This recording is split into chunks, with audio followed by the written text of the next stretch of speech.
Charlotte Herring, and I'm a volunteer at the National Museum of the United States Army.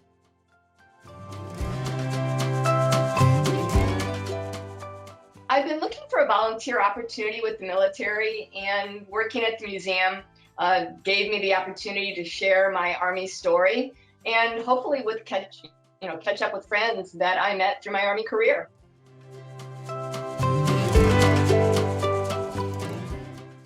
In the National Overseas Gallery, there is a World War I exhibit about the Myers brothers, and they are George and Frank and Paul.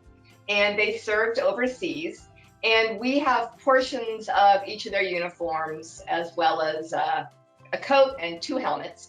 One of them served with the British Army, though, and one of them, Sergeant Frank Myers, actually served as an artilleryman with the 3rd Infantry Division. And so I feel a connection with him because I was with the 3ID during war as well.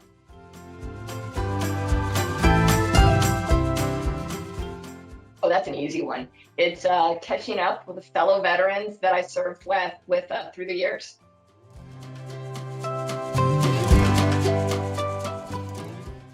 The 3ID Rocky the Bulldog was designed personally by Walt Disney, and the design was purchased for $1 in the 1960s. And the lawyers at the Office of the Staff Judge Advocate at 3ID had to make sure that there were no copyright violations, and even had to get a new use letter in the 1980s. And rumor has it that the Disney Corporation wanted the design back. Apparently they were pulling back many of their designs that they had made during World War II. Anyway, they were trying to pull back this Rocky the Bulldog design, but because the Army paid $1 for it, they were unable to do that. And so to this day, 3ID continues to use Rocky the Bulldog as the emblem, the mascot, the symbol of the division.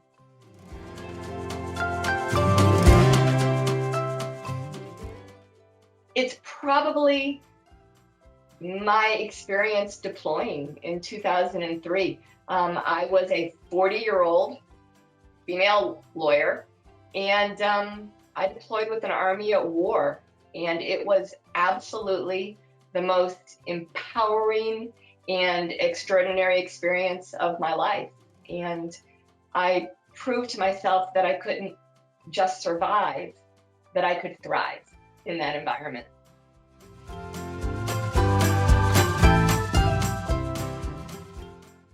I think the biggest thing is that one tour can turn into many, and that can turn into a career.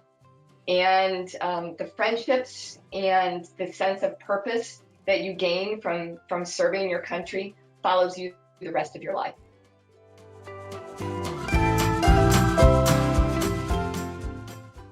I think volunteering at the National Museum of the United States Army allows me to sort of continue serving.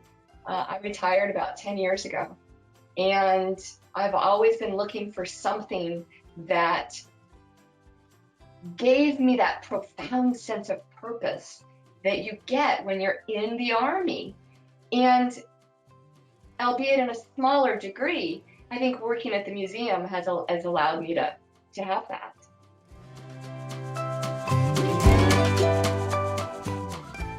I think the one question that they should ask me is, why do judge advocates go to war?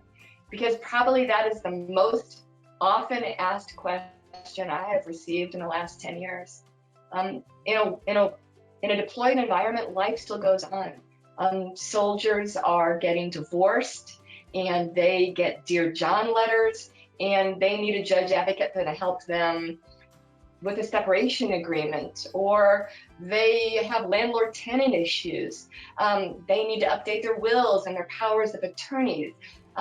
Soldiers, unfortunately, commit crimes in a deployed environment. And so we've got military justice issues, which are frankly complicated if they commit crimes out in the local economy, for example. Judge advocates pay claims. So when somebody that lives in the local population has their property destroyed or damaged, they receive compensation for that. Judge advocates provide guidance about the rules of engagement, the law of war, like, the Geneva Convention. They provide guidance on targeting.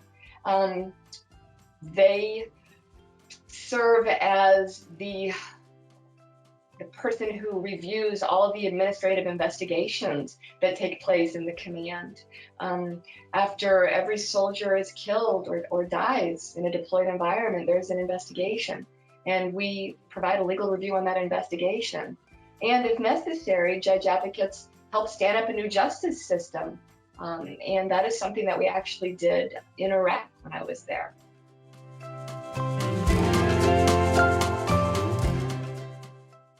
Oh, it is the movie. There is a movie, an introductory movie that introduces people to not only the Army, but to the Army Museum, and it is amazing. It utilizes all your senses except taste, because they're not serving an MRE, but it utilizes all your senses, and it is heart-pounding, it is heartbreaking. I've seen it many, many times, and I still get goose pimples, and I'll admit that sometimes I get a little teary-eyed when I watch it.